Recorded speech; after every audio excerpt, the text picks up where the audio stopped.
नमस्कार, मी अजय वर्मा आणि आपण सगळे पाहतात थिंकिंग ऑफ यूथ विचार युवकांची. विराट मुख्यालयामध्ये महासभेत आज तब्बल 39 मुद्द्यावर चर्चा पार पडली. मात्र चर्चेपेक्षा सभागृहातला गोंधळ आणि राजकीय आरोप प्रत्यारोप यामुळे ही महासभा अधिक चर्चेत राहिली. सभेदरम्यान भारतीय जनता पक्षाचे नगरसेवकांकडून जोरदार घोषणाबाजी आणि करण्यात आली.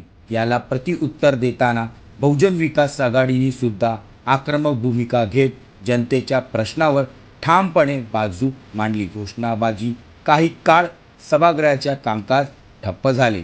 वातावरण तणावपूर्ण झाले असतानाही बहुजन विकास आघाडीने जनतेचा प्रश्न ही भूमिका कायम ठेवत विविध नागरिक समस्याकडे प्रश्नांचे लक्ष वेधण्याचे प्रयत्न केले.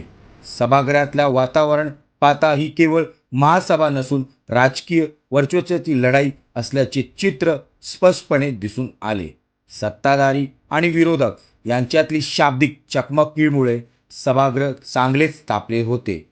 जनतेच्या प्रश्नांसाठी आवाज उठवणे अधिक महत्त्वाचे की राजकीय शक्ती प्रदर्शन हा प्रश्न मात्र या सभेनंतर पुन्हा एकदा जनतेचा समोर आलेला आहे. असंच ताज्या बातमीसाठी थिंकिंग ऑफ यूथला लाईक, सबस्क्राईब आणि शेअर करायला विसरू नका.